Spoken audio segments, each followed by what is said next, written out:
Yo, what's going on, guys? Doing a knife review video here. This one's gonna be on a really popular knife. This is the Kershaw Blur. This one happens to be the limited model with the carbon fiber inlay, blue anodized frame or finish, and this has the stone washing on the blade done in S30V, unlike the standard 14C28N. This knife, let me just start off, maybe if you don't have time, you don't feel like watching this whole thing. This knife is amazing, it really is. And if you want one, pick yourself one up. But yeah, I'm gonna go a little more in depth now.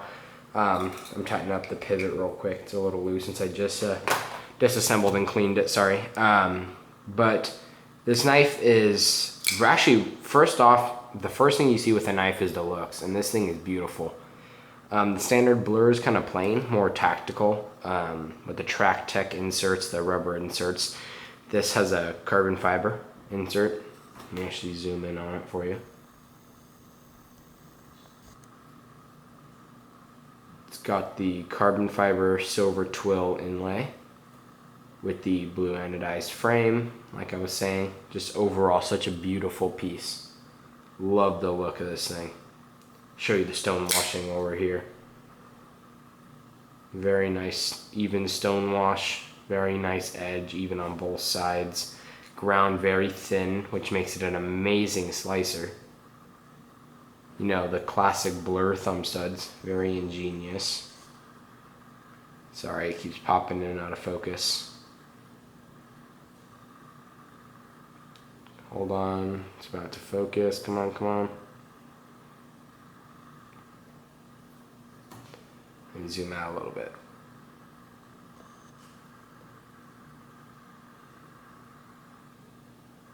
It is not wanting to focus.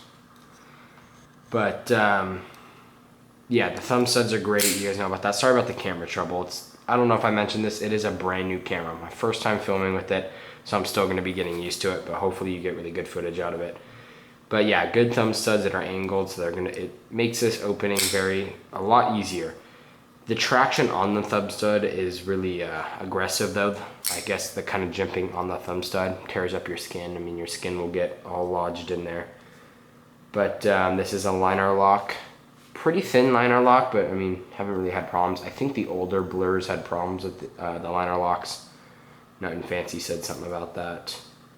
I heard a few other people talk about it. But it's just really not wanting to focus right now. But what the problem was, there you go.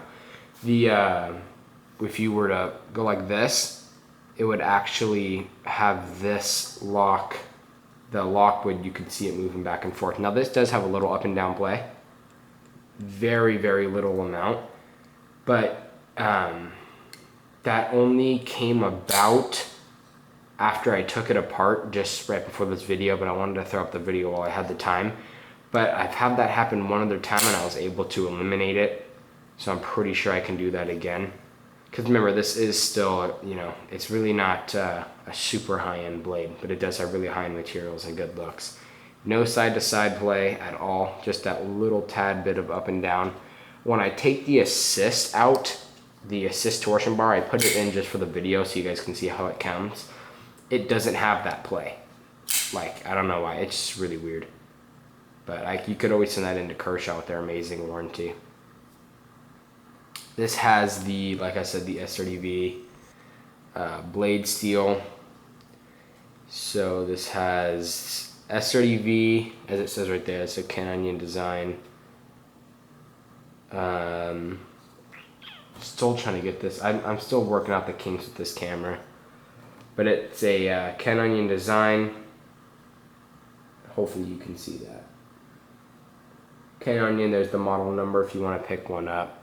1670 NB S30V. This is a limited run of these Kershaw Blurs, so if you want them, pick it up. It'll probably go up in value or just be hard to find. Like the last carbon fiber Blur that they had, you just can't find them. Like, they're not that they go for a lot, you just can't really find them. No one sells them. But really, really nice looking one. One of my favorite Blurs made yet. Shoots really hard with that assist. I like it de-assisted. Like I said, I want to show you guys how it comes. But when it's de-assisted, it's very smooth. If you guys wanted to know that. And it does have a detent ball. It's not the assist that it relies on to hold it in the handle. You guys probably already know everything about this. It's such a popular knife. A little bit of jimping right up here. Locks in good. You guys know about the Blur. It's such a popular knife, and for good reason. Very thin behind the edge, so it slices very well. And again, this has the S30V, so it's going to slice even better. But while we're here, do some size comparisons. So this is obviously the Blur. Put it for the first thing, the Paramilitary 2. I try to choose the most popular knives for comparisons, like the Paramilitary 2. Everyone knows about it. So as you can see, the Paramilitary 2 is a little bigger, as you can see.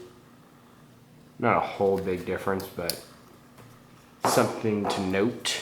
Got the Griptilian 551, I believe. Just the full-size grip. A little bigger again on the handle. Very small amount though. And then lastly, we got the Tinder XM18. This is not so much that it's really popular, or it is popular, but I mean not that many people have it, but it's just that you know the size. It's the 3.5 inch, so you know obviously you know that it's going to be 3.5 inches for the blade, and the handle's just going to be a little longer than that. So yeah, you can see there. But what's really also cool about the Kershaw Blur is it uses the full blade for the handle ratio. I really wish I would have gotten that spec, but I know it's very close. Right when you close that blade, it is all the way, like almost like where you feel like you could touch the blade, but you can't. They made it so obviously you can't for safety reasons, and just you don't want the blade sticking out of your handle. But you can tell, I mean, it uses all of it.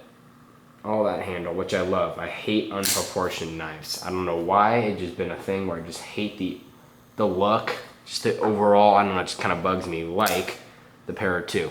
You can tell that this blade is longer than that handle.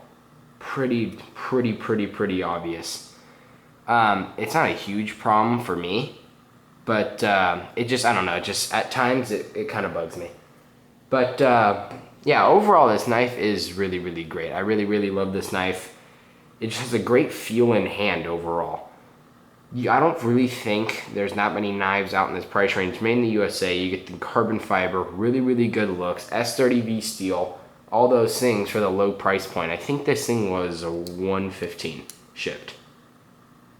So you kind of got to think about that. I mean, it's got excellent materials, good craftsmanship, USA, backed by one of the best branded warranties, Kershaw. I mean, you just can't really beat that. Just such a great knife. So I'm trying to think if there's anything else to really say about this. I mean, it's such a popular knife, almost everything's been said. Very smooth de-assisted, very fast assisted. Just kind of your preference, you know. Slices very well, by the way. I'm pretty sure I already said that, but excellent slicer. So yeah, by the way, this is design by Ken Onion. I don't know if I said that or not. But yeah, so please comment, rate, subscribe, all that good stuff. Tell me what you guys think of the new camera when I post a video. Or just tell me what you guys want for videos. I'm just trying to think of stuff to do. So please, yeah, do all that stuff. So take it easy, guys.